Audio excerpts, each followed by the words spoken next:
The military recruits many talented civilians when special expertise is required. And propulsion systems expert Bob Lazar claims he was one of them. In this exclusive interview, he gives his detailed account of his employment with the Department of Naval Intelligence at the top-secret facility known as S4, where, according to Bob, he was hired to work on recovered alien spacecraft. S4 is located 125 miles north of Las Vegas and 15 miles south of Groom Lake. This now not-so-secret military base at Groom Lake, Nevada, is known as Area 51, or Dreamland, as insiders like to call it. Born in 1959 in Coral Gables, Florida, Bob has lived much of his life in Las Vegas, Nevada. With degrees in physics and electronics from MIT and Caltech, he has dabbled in everything from chemistry to fireworks in an effort to understand the finer points of propulsion. He has even assembled a jet car with a 22,000 horsepower engine salvaged from a Navy F-3D Skynight that is capable of land speeds of over 350 miles per hour. Fate took a serious turn for Bob in 1982. Arriving early for a lecture at Los Alamos National Laboratory in New Mexico given by Dr. Edward Teller, one of the inventors of the atomic bomb, Bob was able to meet and talk to the famous physicist. Coincidentally, Dr. Teller was reading the local paper, The Monitor, with a featured front-page article on Bob, and the two struck up a conversation. Later, Bob sent Dr. Teller his resume for consideration, and soon after, Bob was hired by the Los Alamos National Laboratory. This Los Alamos-based directory lists Bob as an employee.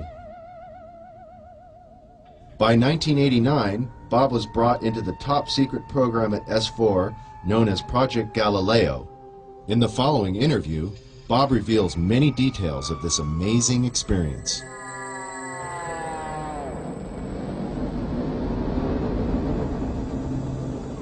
Did you witness any disk technology at Area 51? No, there was absolutely no ET craft, ET technology, anything like that at Area 51. This is why S4 was made specifically to separate it there. People at Area 51 do not have the clearance. How long were you employed at S4, and when were you hired? When was I hired at S4? I guess early '89. And I was probably there only about 6 months or so, on a very infrequent basis. How were you transported to and from work? At the time that I was working there at McCarran International Airport in Las Vegas, there was a Special Projects EG&G building. When I was told to go to work, I drove there, parked my car there, and got in a plane at the airport, flew to Groom Lake, where I deplaned and waited for a bus, and the bus drove me down to S4. The S4 facility is an area just off the Papoose lake bed, dry lake bed, and it consists of 9 hangars. The hangars have sloped doors on them with a sand texture coating. Around the opposite end of the hangars, there's the standard entrance where you're dropped off at, go through a security check, and inside there's a small complex. There is some office space, there's several laboratories, the hangars themselves, of course, and a few other places. I didn't have free rein to go wherever I wanted to. Everywhere I went to, I was essentially escorted, so that was really all about that I saw. Inside the facility, what was the basic layout? Were there underground levels? I don't think there were any underground levels to it, though there could have been. I don't think it was an extensive underground facility. It just looked like an installation that was butt up against a mountain. And I didn't see any evidence of any stairs going down, elevators, or but like I said, I don't know. There could have been, and I just might not have been permitted in those areas. It's difficult to really surmise how long it had been operational. Everything did look fairly new. By that I mean I don't think this installation was there in the early 70s. Nothing was worn. Things looked fairly freshly painted. So, as a ballpark guess. I would say it would really surprise me if the installation was older than 5, 7, 10 years, something like that.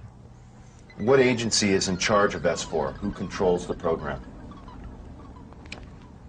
I was paid by the Department of Naval Intelligence, and what they're doing, researching extraterrestrial craft, is beyond me, but that's where my checks came from, so I can only assume that they were in charge of that. Did you see high-level government or military personnel at S4? No, not at S4.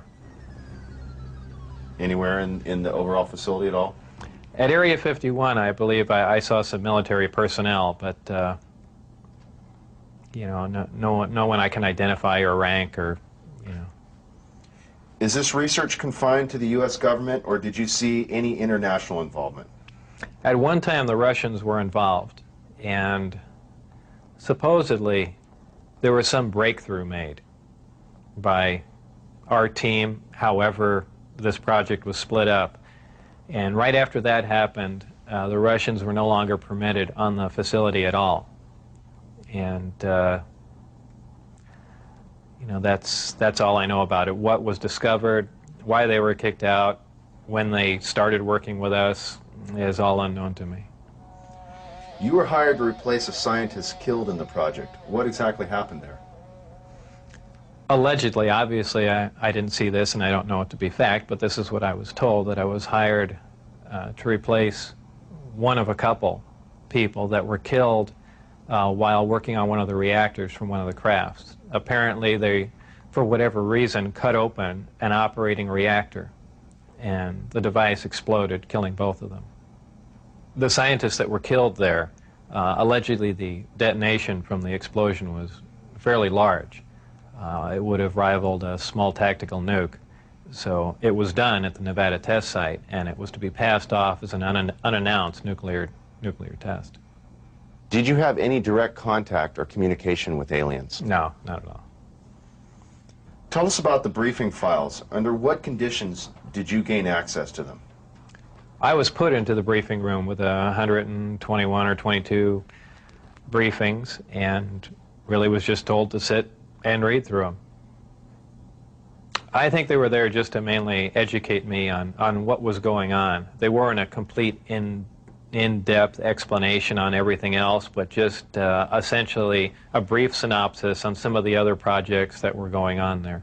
Supposedly, the information, now this isn't something that I determined, it's something I was told, that the crafts originated from a planet that orbited the Zeta Reticuli star system. Zeta Reticuli 1 and Zeta Reticuli 2 are two stars of a binary star system. The craft allegedly came from there. One or two autopsy photographs I saw dealt with just a small photograph, a bust shot essentially, just head, shoulders, and chest of an alien where the chest was cut open in a T fashion and one single organ was removed. The organ itself in the other picture was cut and vivisectioned essentially. Showing the different chambers in there. This was totally unrelated to anything I was doing, but from that photograph it looked like, you know, what you see in UFO lore as the typical gray. So how tall it was from what I could see, I couldn't tell because I only saw a portion of the photograph, but if everything else you see is correct, you know, I would imagine it was 3.5 or 4 feet tall. But there again, you know, all I had to see was a photograph, and you know, I didn't have much to go on. You mentioned these beings have historically interacted with man. How? What was involved there? Allegedly, this interaction has occurred since, you know, man was a simian creature, and you know, there were genetic alterations made. How specifically did the briefings detail how the aliens manipulated our genetics over the centuries? It mentioned 65 or 63 corrections or additions to the genetic makeup that finally resulted in, you know, a human creature. In an earlier interview, you had mentioned you saw what you thought may be an alien. Was it an alien? What did you see? What I had said and all that occurred was I was walking by a door that had a small 9x9 window in it, little wires running through it, and glanced in there, and there were two either technicians, scientists, or whoever they were, looking down at something.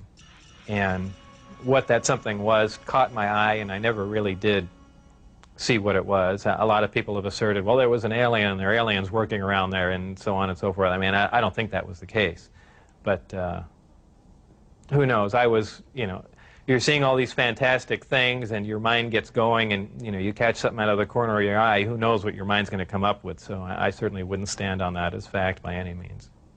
What was the incident in 1979 that brought the alien exchange program of information to a halt? Again, this is a story that was relayed to me, and allegedly what happened in '79, there was some sort of information exchange going on where there were actual live aliens at the facility, and at one particular point there was an area where some security personnel went to enter, and apparently because of not the sidearms but the bullets in the sidearms, from what I understand, if they would have entered the area, the bullets would have detonated.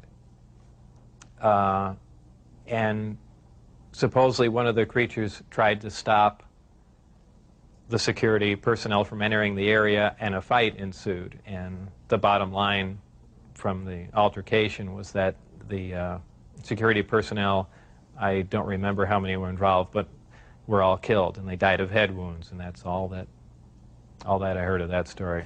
What was your job description at S4? My official job description was a senior staff physicist.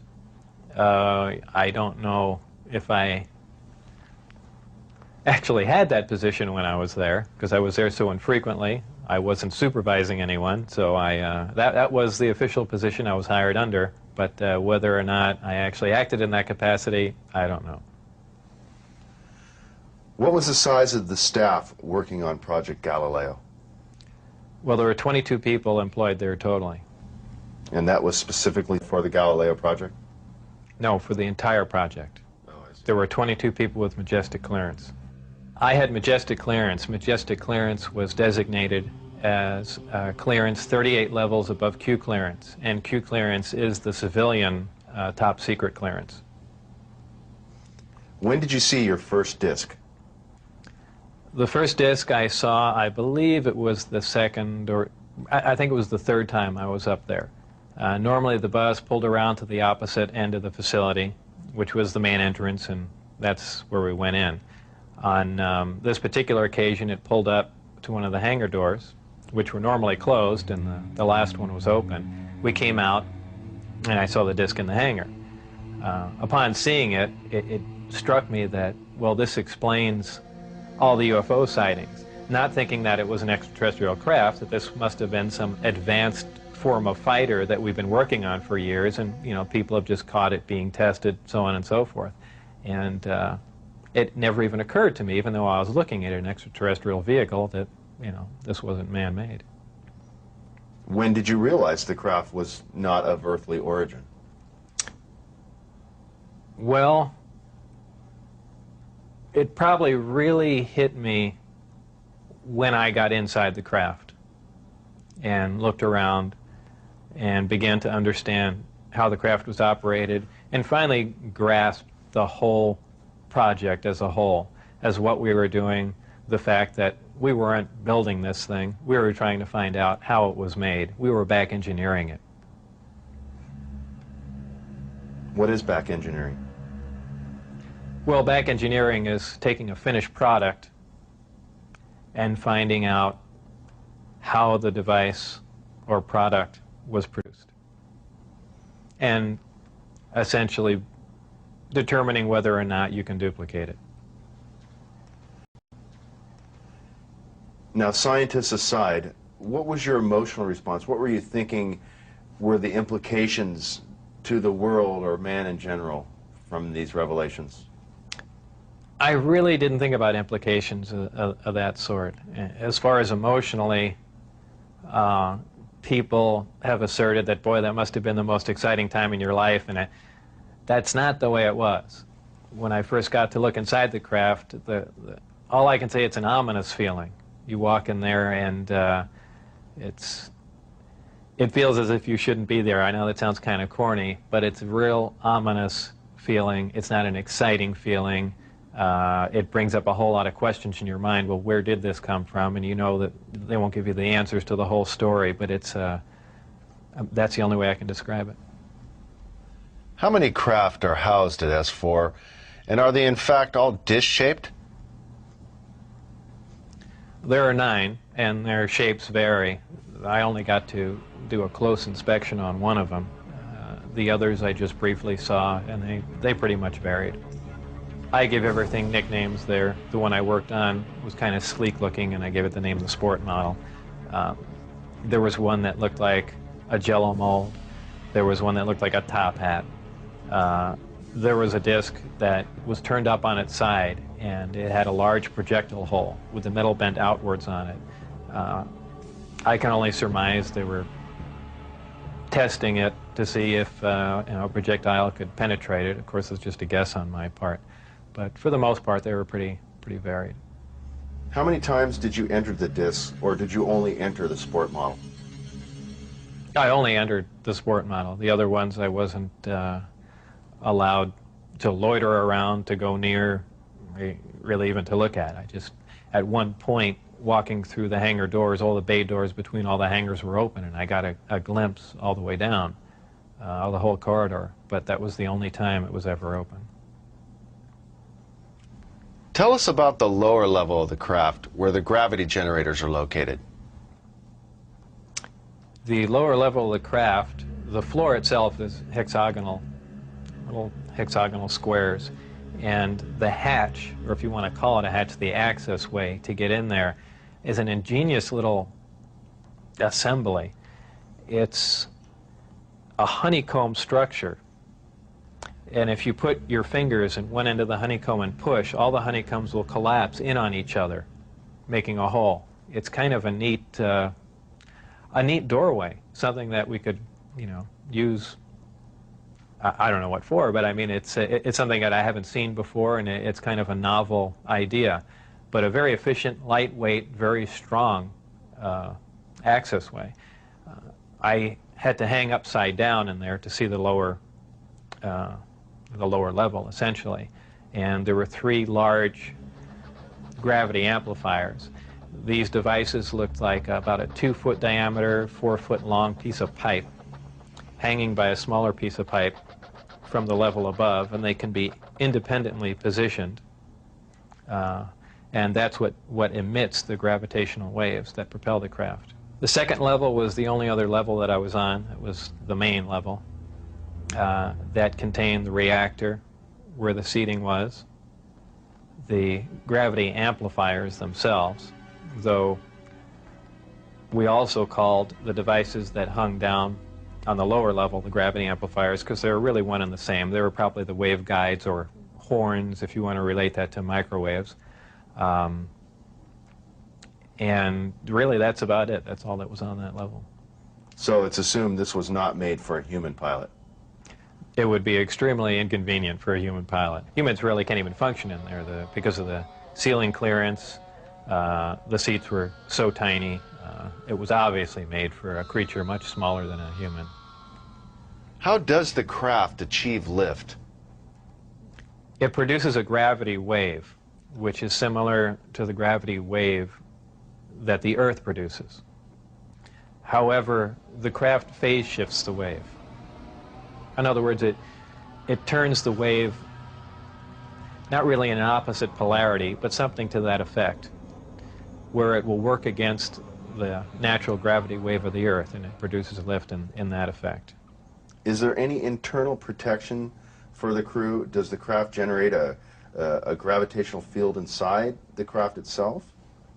Well, the craft generates its own gravitational field. Being inside that field essentially doesn't shield you, but essentially you're in, and this is a terrible way to say it, almost in a different realm, because you're you're now influenced only by that gravitational field. For instance, people wonder how a craft like this can make a turn at such high speed, a 90-degree turn, when they would imagine people slamming up against the wall or something to that effect. Well, that really wouldn't happen. Inertia would have no effect. You're in a distortion, and don't forget that gravity distorts time and space, so really nothing is going to influence you while you're in there. Describe the gravity amplifiers for us and some of their different operating configurations. There are 3 amplifiers. The craft can operate on a single one, can lift off the ground. The way in which it's propelled are 2 different ways. There's what they call Omicron configuration, where the craft is using one generator, or a delta configuration, where it's utilizing all 3. Delta configuration would be for space travel. Essentially, the craft will tilt up on its side, as opposed to a science fiction movie where you see a flying saucer moving around. The craft will tilt up on its side, focus the 3 gravity generators to a single point, and move through space that way. Moving around a source of gravity is a problem to a disk because it's interference, essentially. So what they do is they work with that interference to their benefit. They'll use one gravity generator to lift the craft off the ground. And as opposed to what we're used to, for instance, a plane, once it's in the air, we envision thrust or some force coming out the back of it to push it forward. The crafts work completely opposite of that. What they do is once they're hovering in the air, they'll swing the 2 remaining gravity generators up in front of them and create a distortion, essentially a downhill, and the craft rolls downhill for infinity. It's always chasing a little distortion. That's why they look goofy when they fly around at low speed, because they're essentially, and any time you run over, the gravity field around the Earth is not completely constant and stable, depending on the minerals and density of the Earth underneath it. The gravity will vary somewhat, and you will get odd movements of the craft. So its low-speed mode is kind of unstable for the most part. I only witnessed one test flight up close, officially.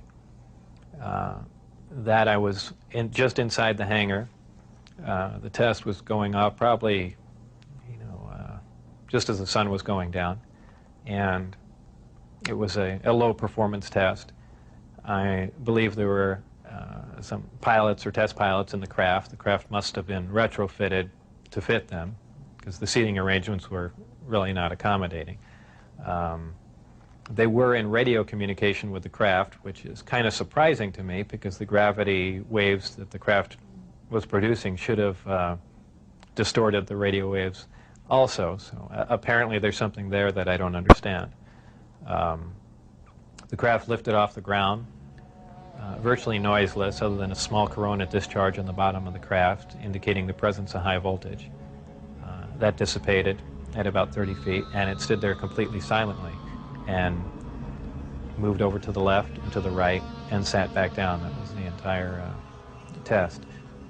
However, that was an extremely impressive test.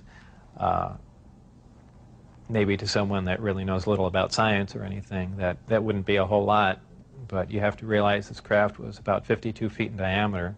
I don't know exactly how much it weighed, but it weighed a lot. And this was quite a scientific feat, to lift something completely silently, under control, and perform a maneuver like that. The craft itself was, I assume it was metal. It was cold to the touch, that's why I say it was metal, but it was a brushed aluminum, actually just an unfinished stainless steel, not shiny, finish to it. Had no seams. It was as if it was injection molded from one giant die. I was completely amazed. I can't really reflect on how it made me feel, but that was exciting. When you're on the outside, you pretty much think, how could they keep something like this secret? It's a crime against science, it's a crime against the people and all that, but your feelings change once you're privy to the information. Once I was inside, there was kind of a bit of selfishness, it's, well, I know about it now, this is great, we should keep it secret just so we all know about it. And, you know, that really does go through your mind, though after a while it wears off, but, you know, you felt privileged to be privy to the information. How would you define gravity? Could you describe in layman's terms its basic principles for us? Gravity is something difficult to explain because it's something that we essentially don't understand. It's just something that we can observe. Not much is really known about gravity. There are many theories about it, but they are just mainly theories. There's theories of gravitons, which allege that these subatomic particles that act like an attractive force like gravity that exchange between two pieces of matter. There's also a theory that gravity is a form of wave, an electromagnetic wave. But basically, gravity is a force. It's the attraction. It's the inherent property of matter to have gravity, a mutual attraction for each other, and it's basically all that we really know. Modern science, current science, right now, identifies one gravity. It's one force in nature. Apparently, through research at S4 or information gained from one of the crafts they were researching there, it appears that there are two different forms of gravity. One form works on an atomic scale, on subatomic particles, holding pieces of matter, holding atoms themselves together.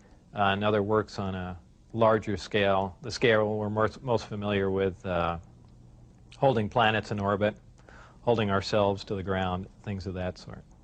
Because it produces a gravitational field, I wouldn't say the craft is invisible during the day. However, if you're under the craft, because of the way the gravity is being used, gravity bends time and space, and it bends light. If you are looking underneath the craft or from certain vantage points, you will actually see what's above the craft. It's really a trick of the way light bends under the influence of gravity. For instance, we can see stars that are behind the sun, that are blocked from our view by the sun. The reason we can see them is because the sun is a tremendous gravitational field and it's bending the light around it where we can see the star. Space-time and gravity are all essentially interrelated. They all act on one another. Gravity bends space. Gravity also distorts time. When you vary one, you essentially vary the other two. As an example, if you have a massive body, say a planet or something that's making a lot of gravity, producing a lot of gravitational waves, if you will, it distorts space. It bends space to it. It also slows down time. These things aren't theories. We know them to be true. We cannot artificially create this because we can't create gravity. But this is how they're all interrelated. How are vast distances of space traveled by amplifying a gravitational field? Well, because space-time and gravity are all interrelated, if you could produce gravity artificially, an extremely intense field of gravity, what you could do is actually distort the distance between two objects and make it shorter. Not just distorting the distance, but now you're also decreasing the time, the actual time between the two places. So you're not traveling in a linear mode like flying a spacecraft from point A to point B. You've actually modified the time and the space that you travel in. So you're now traversing a huge amount of distance with little time, and actually with traveling little distance. As crazy as it seems, that's what's going on. What are some of the inherent problems with traveling at the speed of light? There are several problems traveling at the speed of light. Just a couple of them are the fact that as your speed increases, so does your mass proportionally. In other words, the more energy you put in to go faster begins to slow you down by the fact that it's converted into mass. You have other problems like just traveling at such an extreme velocity, navigational problems, the fact that you might run into little tiny micrometeorites at speeds like this. They would undoubtedly destroy your craft. There's just a whole host of problems that you're going to run into just attempting to do something like that. Aside from the fact the amount of energy required to accelerate to the speed of light is horrendous. Could you briefly describe Project Looking Glass and Project Sidekick for us? Project Sidekick was another project going on with Galileo. Galileo was the project that I was involved in. Sidekick dealt with any of the weapon potential of the craft, whether or not the craft had a weapon in it or could it be used as a weapon, but it had something to do with some sort of particle beam configuration where the gravity generator can be used as a lens to focus a weapon of some sort, similar to the SDI device we were working on in the 80s, but with the potential of a focusing device using the gravity generator. And Project Looking Glass? Project Looking Glass dealt with the distortion, the fact that there's a time distortion, essentially looking back in time, and by that I do not mean looking back years ago to see the wagon train days. They're looking for distortions that are milliseconds in time, and what that was used for, I don't know, but that was just observing the time, the time distortion, time dilation phenomena of the craft in operation. What is element 115? Is it found here on Earth, or is it strictly an extraterrestrial material? 115 is strictly an extraterrestrial material. It probably occurs naturally in some other places, maybe other star systems. Some people not familiar with science or chemistry say, well, that's ridiculous, all the elements occur on Earth, you know. But that's not true. There are elements on the periodic chart that aren't found on Earth. I believe the Heavy Ion Research Lab in Darmstadt, Germany, has reached element 112 recently. So 115 isn't that far away. And when they synthesize it, it's not like they're making a couple ounces of it. They're talking about 1 or 2 atoms of it. To make any usable quantity of a heavy element like that is virtually impossible. Element 115 is in the top of the reactor. And the base of the reactor apparently is a small, something similar to a cyclotron. It's a particle accelerator. A particle is accelerated to high speed and then deflected up a small tube, and it's aimed at the 115. This transmutes the 115, similar to the way we do that in a normal particle accelerator. This causes a reaction, a radiation emission that we really haven't seen before. It produces antimatter. This antimatter is guided down a tuned tube and reacts with a gas. When matter and antimatter react, they convert to 100% energy. This energy is converted, heat energy, is converted to electrical power in the reactor itself. This is done through a thermoelectric converter. And this electrical power is used to power other subsystems on the craft, though there is no wiring, you know. Also, that's almost a byproduct of the reactor. The reactor also sets up a gravitational wave from the 115 being bombarded. This gravitational wave is present at the top of the reactor and is essentially guided in the same way microwaves are guided through tuned tubes. And this goes to their amplifying cavities and through the projectors that are in the bottom of the craft. With the gravity generators running, is there thermal radiation danger to the crew? There is no thermal radiation while the reactor is running. The thermionic generator is 100% efficient, which is in violation of the first law of thermodynamics. But in fact, it works. Element 115 is stable. And for those familiar with chemistry, we know that elements with higher atomic numbers have shorter and shorter half-lives. However, when you reach a certain point, they call it the island of stability. There is a place, and we've theorized this for a long time, somewhere around 114 to 116, there should be an area in there where the nucleus of the atom is geometrically stable with protons and neutrons, where it no longer decays. It's not radioactive. 115 is, in fact, this element. In fact, it does occur again somewhere around element 247.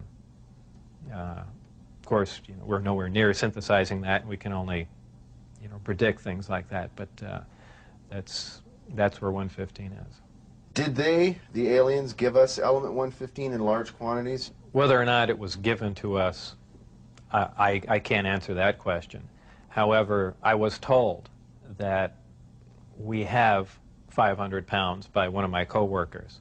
How it was obtained and where exactly it came from, I don't know. Whether it came in one of the crafts or it was separate cargo somewhere, anyone can speculate. But I was told that was the figure.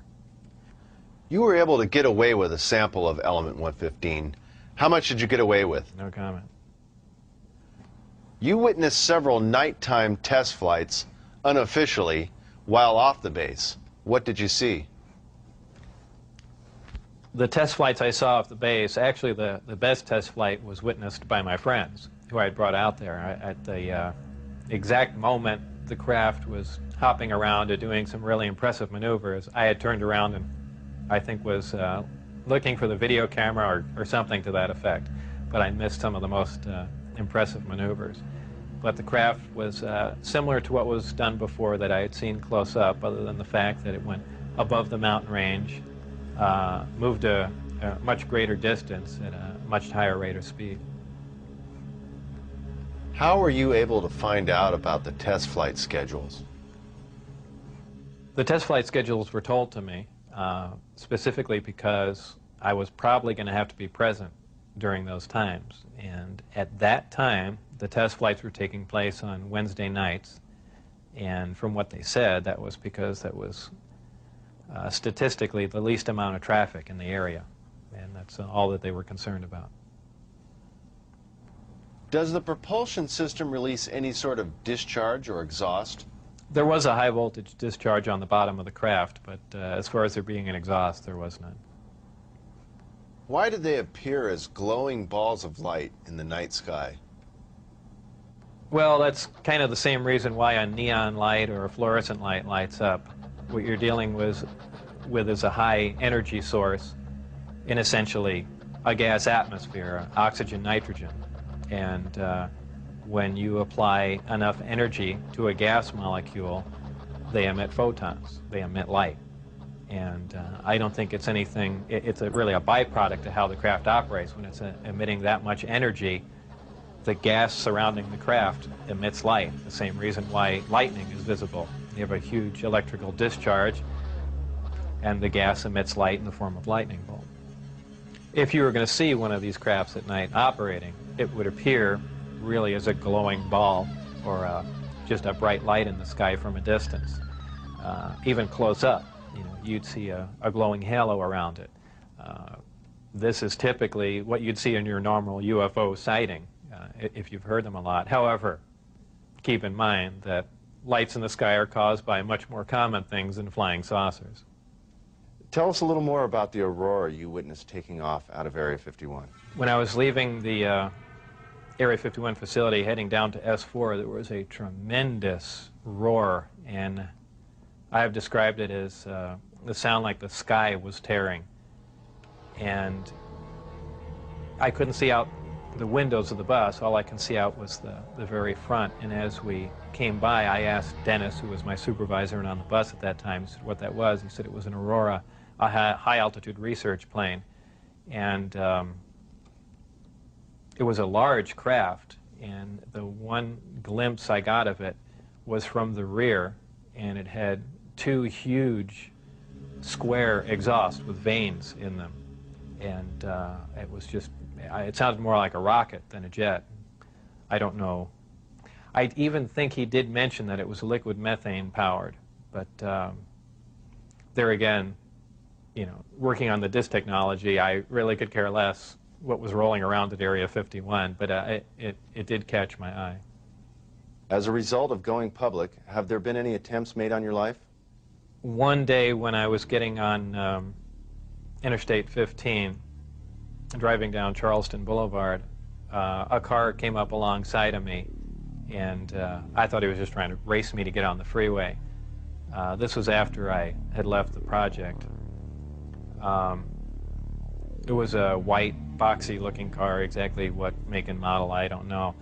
But I accelerated to get on the freeway to go fast, and there was a gunshot, and the back of the car was hit, and I skidded off into the median.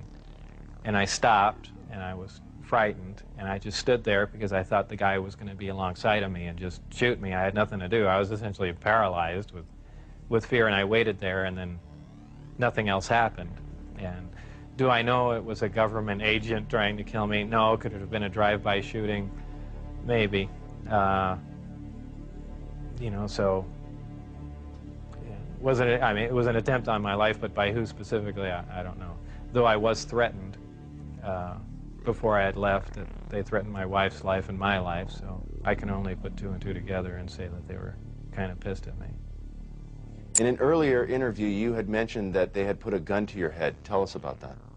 That was after we were caught out when I had the test flight schedule, and I brought some friends out to show them the disc test.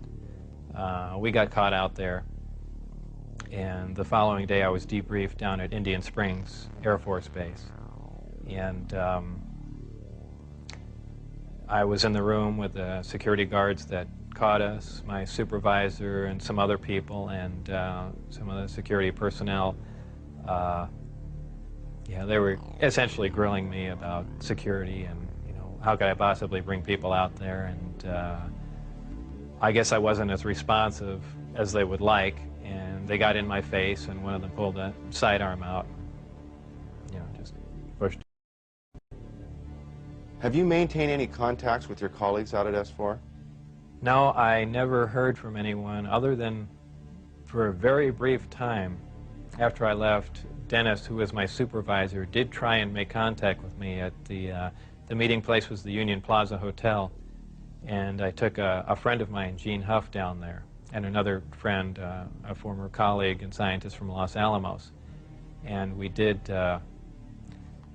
saw him, but I also did recognize some security personnel walking around there from S4, so whether or not it was a setup or what was going on or he was trying to talk to me, we never found out, and we left. It just was a real strange situation. I never heard from him since. As we enter the 21st century, how has your experience changed your beliefs? Well, if you want to word the question, how are my opinions changed? I would say considerably. Before I was at S4, I was more or less one of the guys that thought, you know, all these government conspiracy and UFO buffs and things like that were complete lunatics. I even remember before I was involved there, a friend showed me a little newspaper clipping and said John Lear was giving a lecture who was touting that aliens from another world came to Earth and there's 70 different species, and I remember laughing on the phone that this guy had lost his mind. And I was also under the impression that, you know, boy, the government's all for the people, and they, you know, they're out here to protect us and all that. You know, after the experiences I had there, everything is completely turned around. You know, the government is doing everything but looking out for us. I mean, the only thing they're looking out is for themselves. You know, obviously the ET craft do exist. Something had to build them, so there must be aliens. And since there are, and the craft are there must be some sort of factory and an entire civilization somewhere. And if in fact that is true, and it apparently is, then there must be others. Actual crafts and technology from another world. And that's probably the most important event in history. It kind of moved from science fiction into reality in my mind. And it really just, I guess, opened my eyes. The big thing is whether or not we can duplicate them. If we can understand what a device is or how something operates or what its physical makeup is, that's great. But if we can't duplicate it, it's useless to us. So there's really two phases to the project going on there. It's understanding what we're looking at, and then once we understand it, is can we duplicate it with earthly materials and earthly technology? And, you know, unless we've got a handle on both of them, all that technology is useless to us. And, If it turns out we can't do that, all we have is one single prized possession that we have to take care of, and that's it. After all that's been said and done, would you do this over again? What would you do differently? I would probably have played along for a longer time. I would like to have known a little bit more about the technology, and probably kept quiet if I could have, and possibly never have said anything. I almost wish I had done that. You know, it's really only caused headaches and problems. But I believe if I was given the opportunity again to go back in time and redo it, I think I pretty much would have just shut up and gone along with the program. I would have much preferred that instead of the Navy, or whoever it was, that hand-picked a few renegade scientists here and there, that they turn it over to some more qualified people. Obviously, I was not the most qualified person on propulsion or field propulsion or anything of that sort. I was just some guy. I mean, they could have picked, I could have named 10 or 12 other guys that were more qualified than me. But, you know, if they turned it over to the scientific community and not just a couple guys here in the United States, I mean, you need a large group of people in a large lab to research what's going on there, not a little quiet installation. It's the security itself that prevents them from getting anywhere. I mean, they never do work hand in hand. You can't have a military mind.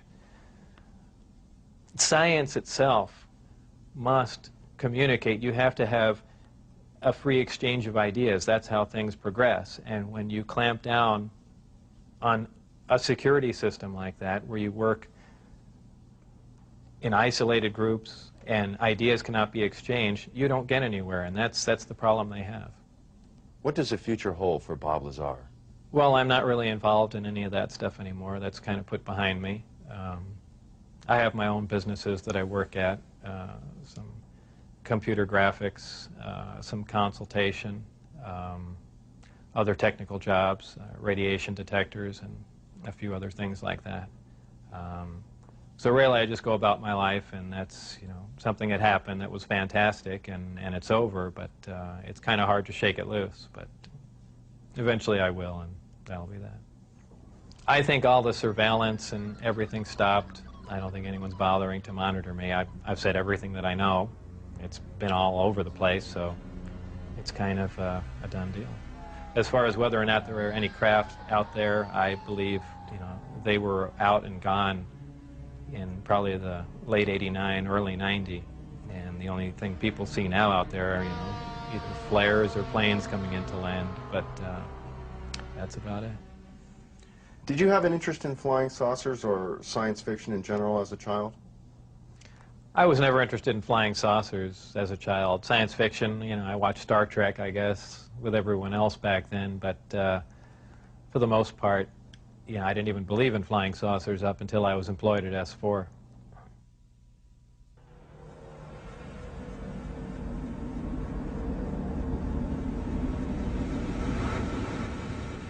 I couldn't help at one point in my discussions privately with General Secretary Gorbachev, when you stop to think that we're all God's children wherever we may live in the world, I couldn't help but say to him, just think how easy his task and mine might be in these meetings that we held if suddenly there was a threat to this world from some other species from another planet outside in the universe.